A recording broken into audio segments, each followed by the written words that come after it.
सो हाज़र अज दी कुछ गल्लां बातां अज दी प्रमुख खबरां तुहाडे नाल साझे करन लई पंज जिहड़े मसले ने अज तुहाडे नाल साझे करने आ। सब तो पहलां तां जिहड़ियां राजनीतिक पार्टियां ने अमरीका दियां लिखण दे लई जे कुछ लिखना है, भेजना है, मैसेज देना है, आर्टिफिशियल इंटैलीजेंस की वरतों कर रही है। बंदे आप नहीं लिख रहे, मामला की है। दूजी गलबात नशे नाल जिहड़ी मौत हुंदी है, खासकर ओवरडोज दे नाल मौत हुंदी है, उहनूं घट करन दे लई यतन कीते जा रहे भी इदां दी दवाई उपलब्ध करा दी जाए भी जे कोई नशा वध कर लवे तो उन्होंने वो दवाई उस वेले दिओ वो ठीक हो जाए। अगली गलबात आ कि अमरीका के बच्चों के आत्म हत्यावां का रुझान वध रहा। हस्पतालों के बैड भरे पे ने उन्होंने बच्चों के नाल जिन्होंने अपने आप को मारन की कोशिश की है। ये की रुझान है, ये गलबात करनी है। कैलीफोर्निया के विच लंबा समा सोका पिया रहा तो हुण पिछे जे हड़ बहुत आए तो हुण पानी दी जिहड़ियां रिस्ट्रिक्शनस ने गवर्नर ने कुछ चक दित्तियां, किहड़ियां चक्कियां गलबात करांगे। तो जिहड़ी गन वायलेंस आ ਉਹਦੇ बारे गलबात करांगे कि अमेरिका ਦੇ ਵਿੱਚ ਬੱਚਿਆਂ ਦੇ ਵਿੱਚ ਇਸ ਵੇਲੇ लीडिंग कॉज ऑफ डेथ ये मसला बनया होया। पहली गलबात आर्टिफिशियल इंटैलीजेंस की ਜਿਹੜੀਆਂ पोलीटिकल पार्टियां वरतों कर रही ਉਹਦੇ बारे। डेमोक्रेटिक पार्टी ने एक टैसट शुरू किया आर्टिफिशियल इंटैलीजेंस का।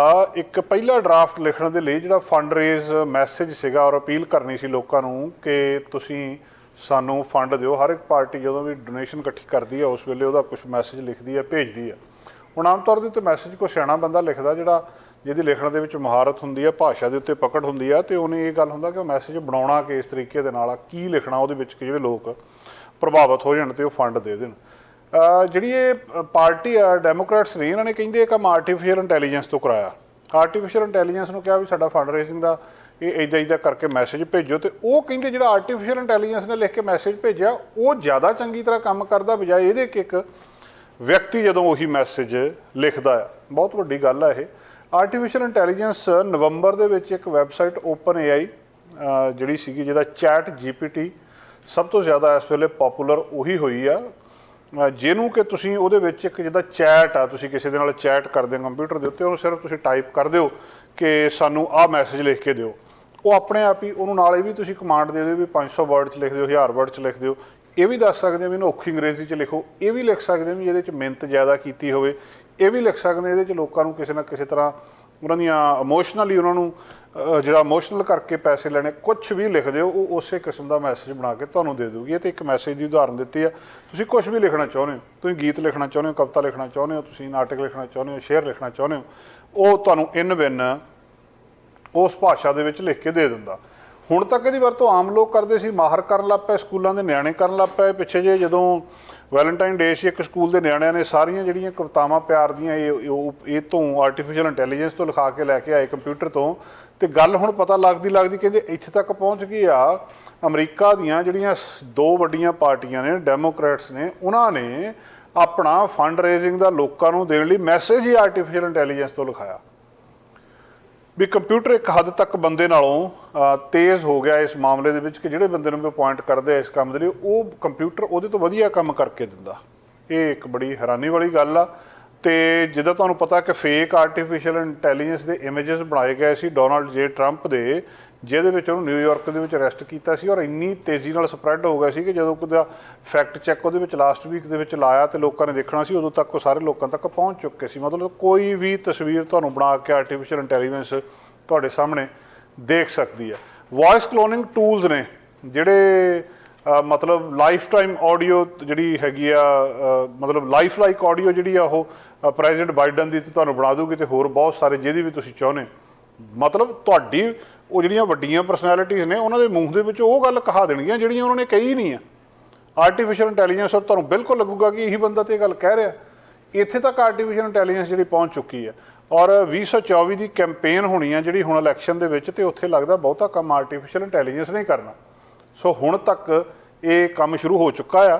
आर्टिफिशियल इंटैलीजेंस की वरतों इन्हां पार्टियां ने करनी शुरू कर दी है। पोलीटिकल स्फेयर दे विच जिहड़ी ये सोसाइटी आ उहनूं दसना शुरू कर दिता आ कि कोई भी हुण एमैच्योर जिहड़ा लैपटॉप उहदे कोल होवे ते ओह कोई भी किसी तरह की भी मतलब कन्विंसिंग साउंड्स इमेजेस जां जिहड़ा मतलब ये सोफिस्टिकेटेड डिजिटल प्लेयर्स ने कुछ भी कर सकते हैं इस तरीके दे नाल ते बड़ा औखा हो जाऊगा तुहानूं ये समझना भी ये बंदे ने असली क्या कि नहीं क्या। जिहदे मर्जी मूँह चो जो मर्जी कहाया जा सकता, जिहदी मर्जी जिद्दां दी मर्जी तस्वीर आर्टिफिशियल इंटैलीजेंस नाल बनाई जा सकती है। हो सकता फिर इहदी वरतों 2024 ਦੀ ਇਲੈਕਸ਼ਨ ਦੇ ਵਿੱਚ ਕੀਤੀ ਜਾਵੇ ਅਮਰੀਕਾ ਦੇ ਵਿੱਚ। ਰੌਲਾ ਸੀਗਾ ਰਾਸ਼ਟਰਪਤੀ, ਸਾਬਕਾ ਰਾਸ਼ਟਰਪਤੀ ਜੋ ਬਾਈਡਨ ਦਾ ਵੀ ਨਿਊਯਾਰਕ ਦੇ ਵਿੱਚ ਇਹਨਾਂ ਨੂੰ ਫੜ ਲਿਆ ਜਾਣਾ। ਇਹਨਾਂ ਨੇ ਪਹਿਲਾਂ ਹੀ ਕਹਿ ਦਿੱਤਾ ਸੀ ਵੀ ਮੈਨੂੰ ਇੰਨੀ ਤਰੀਕ ਨੂੰ ਫੜ ਸਕਦੇ ਆ, ਲੋਕੋ ਇਕੱਠੇ ਹੋ ਜਾਓ ਤੇ ਆਪਣੀ ਕੰਟਰੀ ਨੂੰ ਵਾਪਸ ਲਾਓ।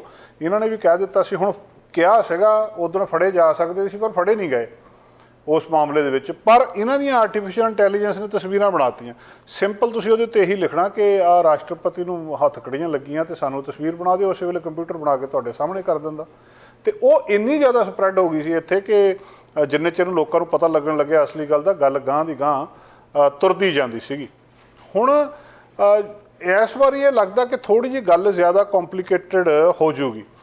ਜਿਹੜਾ ਮੀਡੀਆ ਜੋ ਕੁਝ ਕਹਿ ਰਿਹਾ ਉਹਦੇ 'ਤੇ ਕਿੰਨਾ ਯਕੀਨ ਕੀਤਾ ਜਾਵੇ ਜਾਂ ਕਿੰਨਾ ਯਕੀਨ ਨਾ ਕੀਤਾ ਜਾਵੇ। ਹੁਣ ਲੋਕ ਮਤਲਬ ਆਪਣੀਆਂ ਅੱਖਾਂ ਤੇ ਕੰਨਾਂ 'ਤੇ ਤਾਂ ਯਕੀਨ ਕਰਨਗੇ ਨਾ, ਪਰ ਤੁਹਾਡੀਆਂ ਅੱਖਾਂ ਤੇ ਕੰਨਾਂ ਜੋ ਕੁਝ ਦੇਖ ਰਹੀਆਂ ਤੇ ਕੰਨ ਸੁਣ ਰਹੇ ਆ, ਗੱਲ ਉਹਦੇ ਉਲਟ ਹੋ ਸਕਦੀ ਆ। ਆਰਟੀਫਿਸ਼ੀਅਲ ਇੰਟੈਲੀਜੈਂਸ ਬਹੁਤ ਵੱਡੀ ਮਦਦ ਕਰੂਗੀ ਐਤਕੀ ਇਸ ਮਾਮਲੇ ਦੇ ਵਿੱਚ, ਜਿਹਦੇ ਲਈ ਮਤਲਬ ਕਿੰਨੇ ਬੰਦੇ ਚਾਹੀਦੇ ਹੁੰਦੇ ਸੀ, ਉਹ ਇੱਕ ਆਰਟੀਫਿਸ਼ੀਅਲ ਇੰਟੈਲੀਜੈਂਸ ਨੇ ਕੰਮ ਕਰ ਦੇਣਾ। ਰਿਪਬਲਿਕਨ ਚਾਹੇ ਡੈਮੋਕ੍ਰੈਟਸ ਨੇ, ਇਹਨਾਂ ਦੇ ਜਿਹੜੇ ਇੰਜੀਨੀਅਰ ਨੇ ਮਤਲਬ ਉਹ ਇੱਦਾਂ ਦੇ ਟੂਲ ਜਿਹੜੇ ਆ ਡਿਵੈਲਪ ਕਰ ਲੈਣਗੇ। ਔਰ ਇਹ ਵੀ ਆ ਕਿ ਆਰਟੀਫਿਸ਼ੀਅਲ ਇੰਟੈਲੀਜੈਂਸ ਨਾਲ ਐਡਵਰਟਾਈਜ਼ਮੈਂਟ ਵੀ ਸੌਖੀ ਹੋ ਜੂਗੀ, ਲੋਕਾਂ ਨੂੰ ਜ਼ਿਆਦਾ ਅੰਗੇਜ ਕੀਤਾ ਜਾ ਸਕਦਾ ਆ, ਲੋਕਾਂ ਨੂੰ ਜ਼ਿਆਦਾ ਪਰਸਨਲਾਈਜ਼ ਕਾਪੀਜ਼ ਭੇਜੀਆਂ ਜਾ ਸਕਦੀਆਂ। ਹਰੇਕ ਵਿਅਕਤੀ ਨੂੰ ਜਿਹੜਾ ਵੋਟਰ ਡਾਟਾ ਆ ਉਹਦੇ ਤੋਂ ਹਿਸਾਬ ਦੇ ਨਾਲ ਬੇਸਿਕਲੀ ਇਹ ਆਰਟੀਫਿਸ਼ੀਅਲ ਇੰਟੈਲੀਜੈਂਸ ਕੀ ਹੈ ਤੇ ਕੰਪਿਊਟਰ ਹੀ ਹੈ ਨਾ। ਬੰਦੇ ਨੇ ਇੱਕ ਇੱਦਾਂ ਦਾ ਪ੍ਰੋਗਰਾਮ ਬਣਾ ਦਿੱਤਾ ਕਿ ਜੋ ਵੀ ਦੁਨੀਆ ਦੇ ਵਿੱਚ ਇੰਟਰਨੈਟ ਦੇ ਉੱਤੇ ਜਿਹੜੀ ਇਨਫੋਰਮੇਸ਼ਨ ਅਵੇਲੇਬਲ ਆ ਉਹ ਤੁਹਾਨੂੰ ਉਹਦੇ 'ਚ ਉਹ ਖੰਗਾਲ ਕੇ ਕੱਢ ਕੇ ਤੇ ਤੁਹਾਡੇ ਹਿਸਾਬ ਦੇ ਨਾਲ ਦੇ ਦੂਗੀ। ਪਰ ਇਹ ਬਰਤਨੀ ਹਿਸਾਬ ਨਾਲ ਪੈਂਦੀ, ਕਿਉਂਕਿ ਸ਼ਾਇਦ ਪਿਛਲੇ ਸਾਲ ਸਤੰਬਰ ਤੱਕ ਜਾਂ 22 ਜਾਂ 21 ਸਤੰਬਰ ਤੱਕ ਹੀ ਅਪਡੇਟਡ ਆ ਜਿਹੜੀ ਇਹ ਚੈਟ GPT ਆ, ਉਹਦੇ ਤੋਂ ਬਾਅਦ ਨਹੀਂ। ਸੋ ਬਿਲਕੁਲ ਜਿੱਦਾਂ ਤੁਹਾਡੇ ਹੱਥ ਦੇ ਵਿੱਚ ਆਈਫੋਨ ਆ ਤੇ ਉਹੀ ਇਹ ਸਾਰਾ ਕੁਝ ਕਰ ਦੂਗਾ। ਇਸ ਵੇਲੇ ਓਪਨ ਆਈ ਦਾ ਜਿਹੜਾ ਚੈਟ GPT ਚੈਟ ਬੋਰਡ ਆ ਕਾਫੀ ਜ਼ਿਆਦਾ ਇਹਦੇ ਵਿੱਚ ਹੈਗਾ ਆ, ਬਾਕੀਆਂ ਨੇ ਵੀ ਆਪਣੀ ਰਿਲੀਜ਼ ਕੀਤੀ ਆ। ਤੇ ਇਸ ਵਾਰੀ ਇਹ ਜ਼ਿਆਦਾ ਚੀਜ਼ ਜਿਹੜੀ ਮਾਇਨੇ ਰਖਾਊਗੀ, ਜ਼ਿਆਦਾ ਇਸ ਮਾਮਲੇ ਦੇ ਵਿੱਚ ਜਿਹੜਾ ਫੇਕ ਤੇ ਰੀਅਲ ਦੇ ਵਿੱਚ ਫਰਕ ਕਰਨਾ ਔਖਾ ਹੋ ਜਾਊਗਾ। ਕੋਈ ਵੀ ਤਸਵੀਰ ਸਿਰਫ ਕੰਪਿਊਟਰ ਨੂੰ ਕਹਿਣ ਦੀ ਦੇਰ ਆ ਉਹ ਬਣਾਈ ਜਾ ਸਕਦੀ ਹੈ। ਜਿਹੜੀ ਚੀਜ਼ ਵੀ ਤੁਸੀਂ ਇਮੈਜਿਨ ਕਰ ਸਕਦੇ ਆ, ਜਿਹੜੀ ਚੀਜ਼ ਵੀ ਤੁਸੀਂ ਕਲਪਨਾ ਕਰ ਸਕਦੇ ਹੋ, ਉਹਨੂੰ ਸਿਰਫ ਦੱਸਣਾ ਆ, ਉਹੀ ਤਸਵੀਰ ਬਣਾ ਕੇ ਤੁਹਾਨੂੰ ਉਸੇ ਤਰ੍ਹਾਂ ਦੀ ਕੰਪਿਊਟਰ ਜਿਹੜਾ ਦੇ ਦੂਗਾ। ਇਹ ਕੰਮ ਬਹੁਤ ਜ਼ਿਆਦਾ ਹੁਣ ਥੋੜ੍ਹਾ ਜਿਹਾ ਕਨਫਿਊਜ਼ਿੰਗ ਵੀ ਹੋਣਾ ਆ ਕਿ ਜਿੱਦਾਂ ਜਿੱਦਾਂ ਆਰਟੀਫਿਸ਼ੀਅਲ ਇੰਟੈਲੀਜੈਂਸ ਰਿਪਲੇਸ ਕਰੂਗੀ ਹਿਊਮਨ ਬੀਇੰਗਸ ਨੂੰ, ਉੱਦਾਂ ਕੁਛ ਨਾ ਕੁਛ ਜਿਹੜੀਆਂ ਇਹਦੇ ਨਾਲ ਸਮੱਸਿਆ ਨਾਲ ਵੀ ਅੱਗੇ ਆਊਗੀ। ਅਗਲੀ ਗੱਲਬਾਤ ਓਪੀਓਡ ਕ੍ਰਾਈਸਿਸ ਬਾਰੇ ਆ। ਬਹੁਤ ਮੌਤਾਂ ਹੁੰਦੀਆਂ ਓਵਰਡੋਜ਼ ਦੇ ਨਾਲ। ਜਿਹੜੀ ਨੈਰਕੈਨ ਇੱਕ ਨੇਜ਼ਲ ਸਪਰੇ ਹੈਗੀ ਆ ਜਿਹਦੇ ਨਾਲ ਜਿਹੜਾ ਓਪੀਓਡ ਓਵਰਡੋਜ਼ ਆ ਉਹਦਾ ਜਿਹੜਾ ਅਸਰ ਆ ਰਿਵਰਸ ਹੋ ਜਾਂਦਾ, ਮਤਲਬ ਨਸ਼ਾ ਲੱਥ ਜਾਂਦਾ ਇੱਕ ਤਰੀਕੇ ਦੇ ਨਾਲ। ਤੇ ਜੇ ਉਹ ਪ੍ਰੂਵ ਹੋ ਜਾਂਦੀ ਆ ਤੇ ਓਵਰ ਦਾ ਕਾਊਂਟਰ ਮਿਲਣ ਲੱਗ ਜਾਂਦੀ ਆ। ਤੇ ਜਿਹੜੇ ਪਬਲਿਕ ਹੈਲਥ ਅਫੀਸ਼ੀਅਲਸ ਆਸ ਕਰਦੇ ਆ ਕਿ ਜਿੱਦਾਂ ਇੱਕ ਆਪਣੇ ਹੱਥ ਇੱਕ ਜਿੱਡਾ ਪਲੰਜਰ ਆ, ਉਹ ਮਤਲਬ ਇੱਕ ਵਾਰੀ ਵੱਡਾ ਜਿਹੜਾ ਜਿਸ ਤਰੀਕੇ ਦੇ ਨਾਲ ਕਿਸੇ ਦਾ ਫਾਇਰ ਐਕਸਟਿੰਗੁਇਸ਼ਰ ਹੁੰਦਾ ਆ ਤੇ ਉਸ ਤਰੀਕੇ ਦੇ ਨਾਲ ਇਹ ਤੁਹਾਡੀ ਇਹ ਜਾਨਾਂ ਬਚਾਉਣ ਦੇ ਵਿੱਚ ਮਦਦ ਕਰ ਸਕਦਾ ਹੈ। ਫੂਡ ਐਂਡ ਡਰੱਗ ਐਡਮਿਨਿਸਟ੍ਰੇਸ਼ਨ ਆਸ ਕਰਦੀ ਹੈ ਇਸ ਗੱਲ ਦੀ ਕਿ ਇਹਨਾਂ ਨੇ ਆਥੋਰਾਈਜ਼ ਕਰ ਦੇਣਾ ਆ ਜਿਹੜੀ ਪ੍ਰਸਕ੍ਰਿਪਸ਼ਨ ਸਟੇਟਸ ਆ ਇਸ ਵੀਕ ਦੇ ਵਿੱਚ ਜਿਹੜਾ ਓਵਰ ਦਾ ਕਾਊਂਟਰ ਮਿਲਣ ਲੱਗ ਜੂਗਾ, ਜਿਹਦੇ ਵਿੱਚ ਸਟੇਟ ਹੈਲਥ ਅਫੀਸ਼ੀਅਲਸ ਇਹਨੂੰ ਕਹਿ ਰਹੇ ਆ ਕਿ ਮਾਪੇ ਜਿਹੜੇ ਚਿੰਤਾ ਕਰ ਰਹੇ ਆ ਟੀਨਸ ਦੇ ਵਿੱਚ ਜਿਹੜੇ ਬੱਚੇ ਨੇ, ਟੀਨਏਜਰ ਨੇ, ਜਿਹੜਾ ਫੈਂਟਾਨਿਲ ਟਿੰਟਡ ਪਿਲਸ ਨੇ ਜਿਹੜੀਆਂ ਵਿਕ ਰਹੀਆਂ ਨੇ ਕਈ ਬਿਜ਼ਨਸ ਦੇ ਉੱਤੇ, ਮਾਲ ਦੀਆਂ ਸ਼ਾਪਸ ਦੇ ਵਿੱਚ, ਤੇ ਲੋਕ ਦੇਖ ਰਹੇ ਆ ਕਿ ਇਹਦੇ ਨਾਲ ਓਵਰਡੋਜ਼ ਹੋ ਰਹੀ ਆ। ਤੇ ਜੇ ਇਹ ਜਿਹੜੀ ਮੈਡੀਕੇਸ਼ਨ ਆ ਜਾਂਦੀ ਆ, ਓਵਰ ਦਾ ਕਾਊਂਟਰ ਅਵੇਲੇਬਲ ਹੋ ਜਾਂਦੀ ਆ, ਤਾਂ ਜਿਹੜੀਆਂ ਵੈਂਡਿੰਗ ਮਸ਼ੀਨਸ ਜਾਂ ਦੂਜੀਆਂ ਥੰਮ ਦੇ ਉੱਤੇ ਔਨਲਾਈਨ ਰਿਟੇਲਰ ਹੈਗੇ ਆ, ਤੇ ਇਹਦੇ ਨਾਲ ਜਿਹੜੀ ਨੈਸ਼ਨਲ ਓਵਰਡੋਜ਼ ਡੈਥਸ ਆ ਉਹਨੂੰ ਘਟਾਉਣ ਦੇ ਵਿੱਚ ਮਦਦ ਮਿਲ ਸਕਦੀ ਆ। ਤੇ ਜਿਹੜੀ ਕਿ ਆਸ ਕੀਤੀ ਜਾਂਦੀ ਹੈ ਇਸ ਵੇਲੇ ਐਕਸਪੈਕਟਡ ਆ ਕਿ 1 ਲੱਖ ਐਨੂਅਲੀ ਪਿਛਲੇ 2 ਸਾਲਾਂ ਦੇ ਵਿੱਚ ਲਗਭਗ ਹੋਈ ਹੈ, ਮਤਲਬ ਸਾਲ ਦੇ ਵਿੱਚ 1 ਲੱਖ। ਇਹ ਬਹੁਤ ਵੱਡਾ ਅੰਕੜਾ ਆ ਓਵਰਡੋਜ਼ ਦੇ ਨਾਲ ਹੋਣ ਵਾਲੀਆਂ ਮੌਤਾਂ ਦਾ। ਕਈ ਥਾਵਾਂ ਦੇ ਉੱਤੇ ਜਿਹੜੀਆਂ ਨਲੈਕਸੋਨ ਕੈਟਸ ਨੇ ਕੈਨੇਡਾ ਦੇ ਵਿੱਚ ਫ੍ਰੀ ਵੰਡੀਆਂ ਜਾਂਦੀਆਂ ਵੀ ਬੰਦੇ ਨੂੰ ਉਹ ਦੇ ਦਿਓ, ਜੇ ਕਿਤੇ ਉਹਨੂੰ ਲੱਗਦਾ ਕਿ ਮੇਰੀ ਓਵਰਡੋਜ਼ ਹੋ ਰਹੀ ਆ ਤੇ ਉਹ ਲੈ ਲਵੇ ਤੇ ਉਹਦੇ ਨਾਲ ਉਹਦੀ ਜਾਨ ਬਚ ਜੂਗੀ। ਸੋ ਇਸੇ ਤਰ੍ਹਾਂ ਦੀਆਂ ਜਿਹੜੀਆਂ ਪਾਲਿਸੀਆਂ ਅਮਰੀਕਾ ਦੇ ਵਿੱਚ ਕਿ ਉਹਨੂੰ ਪ੍ਰਸਕ੍ਰਾਈਬ ਤੋਂ ਓਵਰ ਦਾ ਕਾਊਂਟਰ ਦੇ ਦਿੱਤੀ ਜਾਵੇ ਤੇ ਉਹਨੂੰ ਜਿਹੜਾ ਇਹਦਾ ਕਿਸੇ ਨਾ ਕਿਸੇ ਤਰ੍ਹਾਂ ਜੇਕਰ ਇਹ ਅਵੇਲੇਬਲ ਹੋ ਜਾਂਦੀ ਆ ਨੈਰਕੈਨ ਜਿਹੜੀ ਆ ਆਮ ਤੌਰ ਦੇ ਉੱਤੇ ਜਿਹੜੇ ਉਹਦੇ ਮੈਡੀਕੇਡ ਦੇ ਵਿੱਚ ਕਵਰ ਹੁੰਦੇ ਆ ਪ੍ਰਾਈਵੇਟ ਇੰਸ਼ੋਰੈਂਸ ਦੇ ਵਿੱਚ ਜਾਂ ਕਿਸੇ ਵੀ ਮੈਡੀਕੇਡ ਦੇ ਵਿੱਚ, ਉਹਨਾਂ ਲਈ ਫ੍ਰੀ ਹੁੰਦੀ ਆ ਇਹ ਆਮ ਤੌਰ ਦੇ ਉੱਤੇ, ਜਾਂ $10 ਤੋਂ ਵੀ ਘੱਟ ਸ਼ਾਇਦ ਇਹਦੀ ਕੀਮਤ ਹੁੰਦੀ ਆ। ਪਰ ਜਿਹੜੇ ਪਬਲਿਕ ਜਾਂ ਪ੍ਰਾਈਵੇਟ ਇੰਸ਼ੋਰਰ ਪ੍ਰੋਗਰਾਮਸ ਆ ਉਹ ਓਵਰ ਦਾ ਕਾਊਂਟਰ ਮੈਡੀਸਿਨਸ ਬਹੁਤੀਆਂ ਕਵਰ ਨਹੀਂ ਕਰਦੇ। ਸੋ ਜਿਹੜੀ ਐਕਸੈਪਸ਼ਨ ਇਹਦੇ ਲਈ ਬਣਾਈ ਜਾਊਗੀ ਨਹਿਰ ਕਹਿਣ ਦੇ ਲਈ, ਅਤੇ ਉਹਦੇ ਨਾਲ ਹੋ ਸਕਦਾ ਕਈ ਮਹੀਨੇ ਇਹ ਸਾਰੇ ਕੁਝ ਨੂੰ ਰਿਜ਼ੋਲਵ ਕਰਨ ਦੇ ਵਿੱਚ ਲੱਗ ਜਾਣ। ਇਸ ਮਹੀਨੇ ਜਿਹੜੀ ਬਿਗ ਬਾਕਸ ਫਾਰਮੇਸੀ ਮੈਨਹੈਟਨ ਦੇ ਵਿੱਚ ਆ ਉਹ $98 2 ਡੋਜ਼ ਜਿਹੜਾ ਬਾਕਸ ਆ ਨਾਰਕੈਨ ਦਾ ਉਹਦੇ ਲਈ ਚਾਰਜ ਕਰ ਰਹੀ ਆ ਕਸਟਮਰ ਤੋਂ ਜਿਨ੍ਹਾਂ ਕੋਲ ਇੰਸ਼ੋਰੈਂਸ ਹੈ ਨਹੀਂ। ਇੱਕ ਹੋਰ ਫਾਰਮੇਸੀ ਚੇਨ ਆ ਨਿਊ ਜਰਸੀ ਦੇ ਵਿੱਚ, ਉਹ $73 ਲੈ ਰਹੀ ਹੈ ਇਹਦੇ ਨਾਰਕੈਨ ਦੇ ਉਹਨਾਂ ਲੋਕਾਂ ਤੋਂ ਜਿਨ੍ਹਾਂ ਦੇ ਕੋਲ ਇੰਸ਼ੋਰੈਂਸ ਹੈ ਨਹੀਂ। ਜਿਹੜੇ ਇਹਨੂੰ ਬਣਾਉਂਦੇ ਆ ਇਹਦੇ ਮੈਨੂਫੈਕਚਰਰ ਨੇ, ਉਹਨਾਂ ਨੇ ਇਹਦੇ ਪ੍ਰਾਈਸ ਪਲਾਨਸ ਜਿਹੜੇ ਉਹ ਡਿਸਕਲੋਜ਼ ਕੀਤੇ ਆ ਕਿ ਓਵਰ ਦਾ ਕਾਊਂਟਰ ਇਸ ਤਰੀਕੇ ਦੇ ਨਾਲ ਹੋਣਗਾ, ਅਤੇ ਜਦੋਂ FDA ਦੀ ਇਹਨੂੰ ਅਪਰੂਵਲ ਮਿਲ ਜਾਂਦੀ ਹੈ ਉਹਦੇ ਤੋਂ ਬਾਅਦ ਸਾਰਾ ਕੁਝ ਕਾਫੀ ਹੱਦ ਤੱਕ ਬਦਲ ਜਾਊਗਾ। ਕੰਪਨੀ ਇਹ ਕਹਿ ਰਹੀ ਹੈ ਕਿ ਇਹ ਪਬਲਿਕ ਇੰਟਰਸਟ ਦੇ ਲਈ ਕੰਮਕਾਰ ਕਰ ਰਹੀ ਆ, ਅਤੇ ਜਿਹੜੇ $47 ਤੋਂ ਜ਼ਿਆਦਾ ਬਾਕਸ ਦੇ ਚਾਰਜਸ ਹੋਣਗੇ।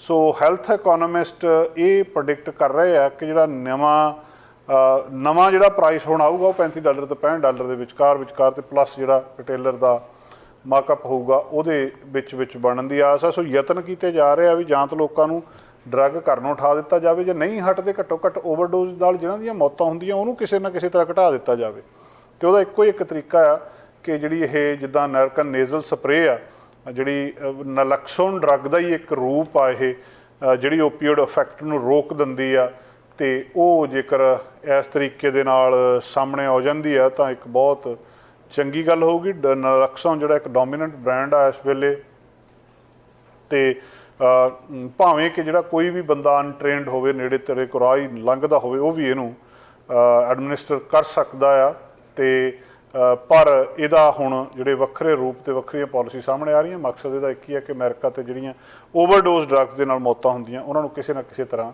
ਰੋਕਿਆ ਜਾ ਸਕੇ।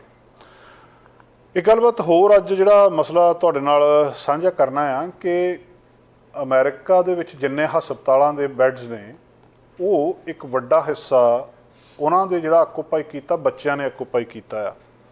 ਬੱਚੇ ਉੱਥੇ ਕੀ ਕਰਦੇ ਨੇ? ਉਹ ਬੱਚੇ ਨੇ ਜਿਨ੍ਹਾਂ ਨੇ ਆਪਣੇ ਆਪ ਨੂੰ ਜਾਂ ਤਾਂ ਨੁਕਸਾਨ ਪਹੁੰਚਾਇਆ ਜਾਂ ਆਤਮ ਹੱਤਿਆ ਕਰਨ ਦੀ ਕੋਸ਼ਿਸ਼ ਕੀਤੀ। ਇਹ ਬਿਹੇਵੀਅਰ ਪਿਛਲੇ ਇੱਕ ਦਹਾਕੇ ਦੇ ਵਿੱਚ ਬਹੁਤ ਤੇਜ਼ੀ ਨਾਲ ਉੱਤੇ ਗਿਆ। ਬੱਚੇ ਆਪਣੇ ਆਪ ਨੂੰ ਮਾਰ ਰਹੇ ਨੇ, ਆਪਣੇ ਆਪ ਨੂੰ ਮਤਲਬ ਹਾਰਮ ਕਰ ਰਹੇ ਆ ਅਤੇ ਸੁਸਾਈਡ ਕਰ ਰਹੇ ਆ। ਇੱਕ ਸਟੱਡੀ ਜਿਹੜੀ ਕੀਤੀ ਗਈ ਆ ਉਹਦੇ ਵਿੱਚ ਇਹ ਗੱਲਬਾਤ ਸਾਹਮਣੇ ਆਈ ਆ। ਐਨਾਲਿਸਿਸ ਕੀਤਾ ਇਹਨਾਂ ਨੇ, ਜਿਹੜੇ ਹਸਪੀਟਲਾਈਜ਼ ਮਤਲਬ ਕਿੰਨੇ ਬੱਚੇ ਹਸਪਤਾਲਾਂ ਦੇ ਵਿੱਚ ਪਿਛਲੇ ਸਮੇਂ ਦੇ ਵਿੱਚ ਆਏ, ਉਹਨਾਂ ਨੇ ਜਿਹੜਾ ਐਨਾਲਿਸਿਸ ਕੀਤਾ ਆ ਉਹ ਉਸ ਐਨਾਲਿਸਿਸ ਦੇ ਵਿੱਚੋਂ ਇਹ ਗੱਲ ਕੱਢੀ ਆ ਕਿ ਕਿਹੜੇ ਕੰਮ ਦੇ ਲਈ ਇੱਥੇ ਆਏ ਸੀ। ਮੰਗਲਵਾਰ ਨੂੰ ਜਿਹੜੀ ਇਹ ਪਬਲਿਸ਼ ਕੀਤੀ ਹੈ ਮੈਡੀਕਲ ਜਰਨਲ ਜਾਮਾ ਦੇ ਵਿੱਚ, ਅਤੇ ਉਹਦੇ ਵਿੱਚੋਂ ਇਹਨਾਂ ਨੇ ਇਹ ਕੱਢ ਕੇ ਦੱਸਿਆ 2009 ਅਤੇ 2019 ਦੇ ਵਿੱਚ ਜਿੰਨੀ ਹਸਪੀਟਲਾਈਜੇਸ਼ਨ ਆਈਆਂ ਆ ਉਹ ਦੱਸਦੇ ਆ ਕਿ ਇਹ 25% ਵੱਧ ਗਈਆਂ ਆ ਬੱਚਿਆਂ ਦੀਆਂ ਹਸਪੀਟਲ ਦੇ ਵਿੱਚ ਦਾਖਲਾ, ਅਤੇ ਜਿਹਦੀ ਟੋਟਲ ਕਾਸਟ 1.37 ਬਿਲੀਅਨ ਦੱਸੀ ਜਾ ਰਹੀ ਹੈ। ਇਸ ਸਟੱਡੀ ਨੇ ਜਿਹੜੇ ਸਾਈਕੈਟਰਿਕ ਹਸਪੀਟਲ ਨੇ ਉਹਨਾਂ ਨੂੰ ਵਿੱਚ ਇਨਕਲੂਡ ਨਹੀਂ ਕੀਤਾ, ਕਰੋਨਾ ਵਾਇਰਸ ਪੈਂਡੈਮਿਕ ਵਾਲਿਆਂ ਨੂੰ ਵੀ ਜਿਹੜਾ ਹੋਰ ਹਿਸਾਬ ਦੇ ਨਾਲ ਰੱਖਿਆ। ਅਤੇ ਇਹ ਗੱਲਬਾਤ ਇਹ ਆ ਕਿ ਵਾਧਾ ਜਿਹੜਾ ਵੱਡਾ ਹੋਇਆ ਇਹਨਾਂ ਬੱਚਿਆਂ ਦਾ ਹਸਪਤਾਲ ਦੇ ਵਿੱਚ ਦਾਖਲੇ ਦਾ, ਉਹਦੇ ਵਿੱਚ ਸੁਸਾਈਡਲ ਬਿਹੇਵੀਅਰ ਜਿਹੜਾ ਉਹਦੀ ਗਿਣਤੀ ਬਹੁਤ ਜ਼ਿਆਦਾ ਵਧੀ ਆ। ਜਿਹੜੇ ਪੈਡੀਆਟ੍ਰਿਕ ਮੈਂਟਲ ਹੈਲਥ ਹਸਪੀਟਲਾਈਜੇਸ਼ਨ ਆ ਉਹਦੇ ਵਿੱਚ ਵੀ ਜਿਹੜੀ ਸੁਸਾਈਡਲ ਜਾਂ ਸੈਲਫ ਹਾਰਮਿੰਗ ਬਿਹੇਵੀਅਰ ਆ ਉਹ 64% 2019 ਦੇ ਵਿੱਚ ਵਧਿਆ। 30% ਸੀ ਜਿਹੜਾ 2009 ਦੇ ਵਿੱਚ, 30% 7 ਤੋਂ ਵੱਧ ਕੇ 64% ਦੇ ਉੱਤੇ ਪਹੁੰਚ ਗਿਆ। ਇੱਥੋਂ ਅੰਦਾਜ਼ਾ ਲਾਇਆ ਜਾ ਸਕਦਾ ਵੀ ਕਿੰਨੀ ਬੁਰੀ ਹਾਲਤ ਇੱਥੇ ਹੈਗੀ ਆ। ਔਰ ਜਿਹੜੇ ਇਹਦਾ ਸੁਸਾਈਡਲ ਬਿਹੇਵੀਅਰ ਆ ਉਹ 12% ਸੀਗਾ 2019 ਦੇ ਵਿੱਚ, ਅਤੇ 3.5% ਸੀ 2009 ਦੇ ਵਿੱਚ। ਪਤਾ ਨਹੀਂ ਕੀ ਹੋ ਰਿਹਾ ਬੱਚਿਆਂ ਦੇ ਵਿੱਚ, ਤਣਾਅ ਆ, ਟੈਨਸ਼ਨ ਆ, ਸਟ੍ਰੈਸ, ਐਂਗਜ਼ਾਈਟੀ ਆ, ਬੱਚੇ ਆਪਣੇ ਆਪ ਨੂੰ ਨੁਕਸਾਨ ਪਹੁੰਚਾ ਰਹੇ ਜਾਂ ਆਤਮ ਹੱਤਿਆ ਕਰ ਰਹੇ ਆ। ਸੁਸਾਈਡਲ ਬਿਹੇਵੀਅਰ ਦੇ ਵਿੱਚ ਵਾਧਾ, ਔਰ ਬੱਚਿਆਂ ਦੇ ਵਿੱਚ ਨਹੀਂ, ਜਿਹੜਾ ਯੂਥ ਆ ਉਹਨਾਂ ਦੇ ਵਿੱਚ ਵੀ ਜਿਹੜੇ ਹੈਲਥ ਉਹ ਕਹਿੰਦੇ ਜਿਹੜਾ ਇਨਐਡਿਕੁਏਟ ਹੈਲਥ ਸਿਸਟਮ ਆ ਇਹ ਇਹਦੇ ਲਈ ਜ਼ਿੰਮੇਵਾਰ ਦੱਸਿਆ ਜਾ ਰਿਹਾ। ਚਾਈਲਡ ਐਂਡ ਐਡੋਲਸੈਂਟ ਸਾਈਕੈਟਰੀ ਦੇ ਸਟੋਨੀ ਬੁੱਕ ਯੂਨੀਵਰਸਿਟੀ ਮੈਡੀਕਲ ਜਿਹੜਾ ਸਕੂਲ ਆ ਉਹਦੇ ਵਿੱਚ ਹੈੱਡ ਨੇ ਡਾਕਟਰ ਕਾਲਸਨ, ਉਹਨਾਂ ਨੇ ਇਹਦੇ ਬਾਰੇ ਜਾਣਕਾਰੀ, ਔਰ ਇਹ ਸਟੱਡੀ ਦੇ ਵਿੱਚ ਇਨਵੋਲਵ ਵੀ ਸੀਗੇ। ਉਹ ਕਹਿੰਦੇ ਵੀ ਜਿਹੜਾ ਪੂਰਾ ਸਿਸਟਮ ਦਾ ਫੇਲਰ ਆ ਕਿ ਜਿਹੜਾ ਕਿ ਅਸੀਂ ਇੱਥੇ ਸੁਇਸਾਈਡਲ ਬੱਚਿਆਂ ਨੂੰ ਮਤਲਬ ਉਸ ਕਿਸਮ ਦੇ ਬੱਚਿਆਂ ਨੂੰ ਰਜਿਸਟਰ ਕਰ ਰਹੇ ਹਾਂ ਵੀ ਇਹ ਪੂਰਾ ਸਿਸਟਮ ਇੱਕ ਤਰੀਕੇ ਦੇ ਨਾਲ ਫੇਲ ਹੁੰਦਾ ਕਿ ਜਿਹੜੀ ਹਾਲਤ ਇੱਥੇ ਤੱਕ ਪਹੁੰਚੀ ਆ। ਸੋ ਇੱਕ ਬੜਾ ਖਤਰਨਾਕ ਬੜਾ ਮਾੜਾ ਟ੍ਰੈਂਡ ਅਮਰੀਕਾ ਦੇ ਵਿੱਚ ਜਿਹੜਾ ਨਜ਼ਰ ਆ ਰਿਹਾ, ਬੱਚਿਆਂ ਦੇ ਵਿੱਚ ਟੀਨਸ ਦੇ ਵਿੱਚ ਸੁਇਸਾਈਡਲ ਟੈਂਡੈਂਸੀਜ਼ ਵੱਧ ਰਹੀਆਂ, ਆਪਣੇ ਆਪ ਨੂੰ ਨੁਕਸਾਨ ਪਹੁੰਚਾ ਰਿਹਾ, ਔਰ ਇਹਨਾਂ ਦੀ ਜਿਹੜੀ ਹਸਪਤਾਲ ਦੇ ਵਿੱਚ ਦਾਖਲਾ ਆ ਉਹ ਵੀ ਪਿਛਲੇ ਸਮੇਂ ਦੇ ਵਿੱਚ ਵੱਧ ਰਿਹਾ ਹੈ। ਇਹ ਇੱਕ ਅਮਰੀਕਾ ਦੇ ਵਿੱਚ ਘੱਟੋ ਘੱਟ ਚਿੰਤਾ ਵਾਲੀ ਗੱਲ ਜ਼ਰੂਰ ਦੱਸੀ ਜਾ ਰਹੀ ਹੈ, ਔਰ ਜਿਹਦੇ ਉੱਤੇ ਹੋਰ ਹੁਣ ਰਿਸਰਚਸ ਹੋ ਰਹੀਆਂ ਤਾਂ ਕਿ ਕਿਸੇ ਨਾ ਕਿਸੇ ਤਰੀਕੇ ਦੇ ਨਾਲ ਇਹਨੂੰ ਠੱਲ ਪਾਈ ਜਾ ਸਕੇ, ਇਹਨੂੰ ਰੋਕਿਆ ਜਾ ਸਕੇ, ਅਤੇ ਜਿਹੜਾ ਪੂਰਾ ਹੈਲਥ ਕੇਅਰ ਸਿਸਟਮ ਆ ਉਹਨੂੰ ਕਿਸੇ ਨਾ ਕਿਸੇ ਤਰ੍ਹਾਂ ਓਵਰਹਾਲ ਕਰਕੇ ਤਾਂ ਜਿਹੜਾ ਵਿਚਲਾ ਕੌਜ਼ ਆ ਉਹਨੂੰ ਲੱਭਿਆ ਜਾ ਸਕੇ।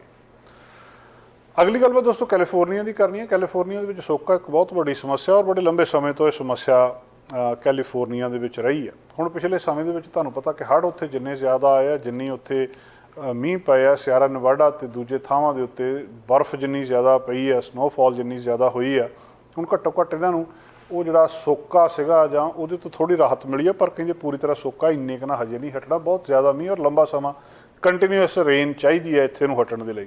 ਹੁਣ ਉੱਥੇ ਵਾਟਰ ਰਿਸਟ੍ਰਿਕਸ਼ਨਸ ਨੇ ਕੈਲੀਫੋਰਨੀਆ ਦੇ ਵਿੱਚ, ਤੁਸੀਂ ਕਦੋਂ ਪਾਣੀ ਵਰਤ ਸਕਦੇ ਹੋ ਕਦੋਂ ਨਹੀਂ ਵਰਤ ਸਕਦੇ, ਉਹਦੇ ਬਾਰੇ ਵੱਖ-ਵੱਖ ਜਿਹੜੀਆਂ ਉਹਨਾਂ ਦੀਆਂ ਹਦਾਇਤਾਂ ਜਾਰੀ ਹੁੰਦੀਆਂ। ਗਵਰਨਰ ਗੈਵਨ ਨਿਊਸਮ ਨੇ ਉੱਥੇ, ਤੇ ਉਹਨਾਂ ਨੇ ਹੁਣ ਇਹਦੇ ਵਿੱਚ ਜਿਹੜਾ ਦੱਸਿਆ ਆ ਕਿ ਘੱਟੋ ਘੱਟ ਜਿਹੜੀਆਂ ਕੁਛ 33 ਰਿਸਟ੍ਰਿਕਸ਼ਨਸ ਉਹ ਕਹਿੰਦੇ ਅਸੀਂ ਹਟਾ ਦੇਣੀਆਂ ਆ 25 ਦੇ ਵਿੱਚੋਂ, ਮਾਫੀ ਚਾਹੁੰਦੇ 80 ਦੇ ਵਿੱਚੋਂ 33 ਰਿਸਟ੍ਰਿਕਸ਼ਨਸ ਹਟਾ ਦੇਣੀਆਂ ਜਿਹੜੀ ਐਮਰਜੈਂਸੀ ਡਰਾਟ ਆਰਡਰਸ ਆ ਪਿਛਲੇ ਲਾਸਟ ਸਪਰਿੰਗ ਤੋਂ ਲੈ ਕੇ ਇਸ਼ੂ ਕੀਤੇ ਗਏ ਆ।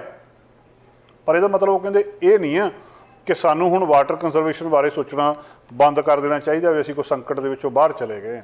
ਉਹ ਕਹਿੰਦੇ ਸਾਨੂੰ ਕਹਿਣਾ ਬਹੁਤ ਚੰਗਾ ਲੱਗਦਾ ਵੀ ਹੁਣ ਸੋਕਾ ਖਤਮ ਹੋ ਗਿਆ, ਅਸੀਂ ਕਹਿਣਾ ਵੀ ਚਾਹੁੰਦੇ ਹਾਂ, ਪਰ ਜਿਹੜੇ ਕਲਾਈਮੇਟ ਚੇਂਜ ਆ ਉਹਦੇ ਵਿੱਚ ਕਹਿੰਦੇ ਇਹ ਕਾਫੀ ਜਿਹੜਾ ਕੰਪਲੀਕੇਟਡ ਕੁਐਸਚਨ ਦੱਸਿਆ ਜਾ ਰਿਹਾ ਕਿ ਕੀ ਤੁਸੀਂ ਸੱਚਮੁੱਚ ਸੋਕੇ ਵਾਲੇ ਉਸ ਸੰਕਟ 'ਚੋਂ ਬਾਹਰ ਆ ਚੁੱਕੇ ਹੋ? ਤਾਂ ਉਹ ਕਹਿੰਦੇ ਜਵਾਬ ਬੜਾ ਸਿੱਧਾ ਹੈ ਨਹੀਂ। ਪਿਛਲੇ 3 ਸਾਲਾਂ ਦੇ ਵਿੱਚ ਕੈਲੀਫੋਰਨੀਆ ਦੇ ਇਤਿਹਾਸ ਦੇ ਵਿੱਚ ਸਭ ਤੋਂ ਵੱਧ ਸੋਕਾ ਪਿਆ।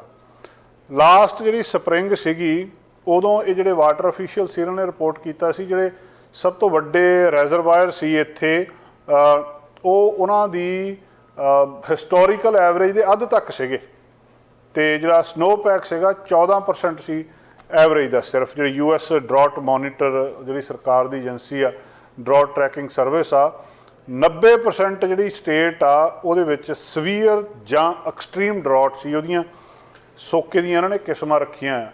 ਹੁਣ ਜਦੋਂ ਦਰਜਨਾਂ ਹੀ ਜਿਹੜੇ ਪਾਵਰਫੁਲ ਐਟਮੋਸਫੈਰਿਕ ਰਿਵਰ ਆਏ ਆ, ਤੁਹਾਨੂੰ ਪਤਾ ਇਸ ਵੇਲੇ ਪੂਰੇ ਦੇ ਪੂਰੇ ਹਵਾ ਦੇ ਵਿੱਚ ਪਾਣੀ ਦਾ ਦਰਿਆ ਚੱਲਿਆ ਆਉਂਦਾ, ਅਤੇ ਉਹ ਮੀਂਹ ਨੇ ਉੱਥੇ ਜਲਥਲ ਕਰ ਦਿੱਤਾ ਸਾਰਾ। ਲਾਸ ਐਂਜਲਸ ਦੇ ਵਿੱਚ 2-2 ਫੁੱਟ ਜਿਹੜਾ ਰੇਨ ਹੋਈ ਆ ਉੱਥੇ, ਮਤਲਬ ਪੁਰਾਣੇ ਸਾਰੇ ਰਿਕਾਰਡ ਟੁੱਟ ਗਿਆ।